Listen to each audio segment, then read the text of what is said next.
पंजाब के एक छोटे से गांव में हर तरफ लोहड़ी का त्योहार मनाने की तैयारियां जोरों पर थीं।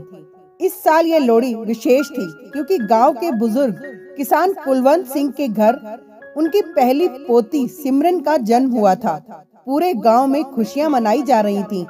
जहां आमतौर पर लोहड़ी बेटों के जन्म पर मनाई जाती थी, वहां कुलवंत सिंह और उनके परिवार ने तय किया कि इस बार लोहड़ी बेटियों के सम्मान में मनाई जाएगी। कुलवंत सिंह और उनकी पत्नी गुरप्रीत कौर ने हमेशा बेटा बेटी में फर्क नहीं किया था। जब उनके बेटे अमरजीत और बहू मनप्रीत के घर सिमरन का जन्म हुआ तो उनकी खुशी का ठिकाना न रहा।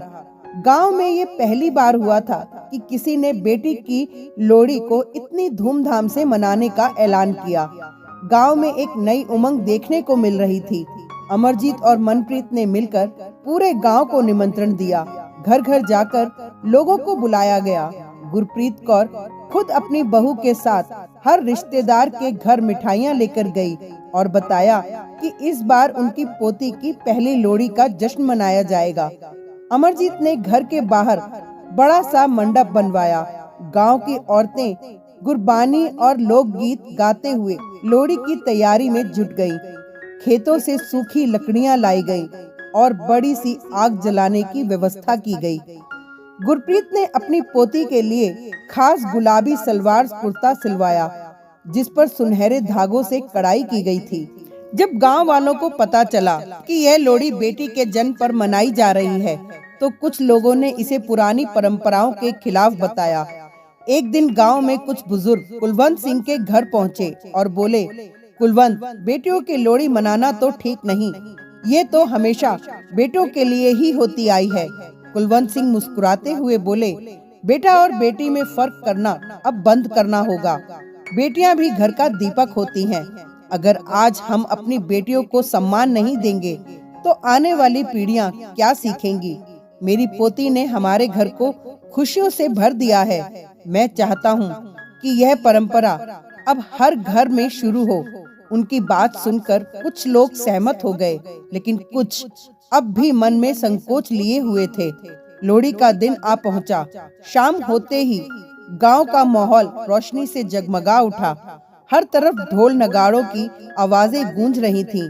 सिमरन को गुलाबी कपड़ों में तैयार किया गया और उसकी माँ मनप्रीत ने उसे अपनी गोद में लिया। सिमरन की मुस्कान हर किसी के चेहरे पर खुशी बिखेर रही थी। बड़े से मैदान में लोहड़ी जलाने की तैयारी की गई। सबसे पहले कुलवंत सिंह और उनके परिवार ने लोहड़ी के चारों ओर परिक्रमा की। मनप्रीत ने सिमरन को गोद में लेकर आग में तिल, गुड़, मूंगफली और रेवड़ी डाली। उसके बाद गांव के बाकी लोगों ने भी लोहड़ी की परिक्रमा की। लोहड़ी के बाद गांव वालों के लिए खास दावत का आयोजन किया गया। मंच पर खड़े होकर कुलवंत सिंह ने कहा, आज मैं आप सभी को धन्यवाद देना चाहता हूँ कि आपने हमारी खुशी में शामिल होकर इस पल को यादगार बनाया। यह लोहड़ी सिर्फ मेरी पोती सिमरन की नहीं है, ये उन सभी बेटियों के सम्मान में है जिनकी अक्सर अनदेखी की जाती है। बेटियों के बिना ये दुनिया अधूरी है। आइए हम सभी मिलकर ये प्रण लें कि हम बेटा बेटी में भेदभाव नहीं करेंगे।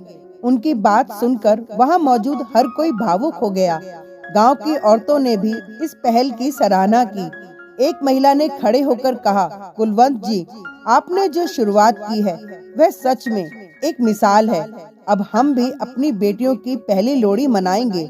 उस दिन के बाद से गांव में एक नई परंपरा शुरू हो गई। अब हर घर में बेटी के जन्म पर लोहड़ी मनाई जाने लगी। गांव में बेटियों को लेकर जो पुरानी सोच थी वह धीरे धीरे बदलने लगी।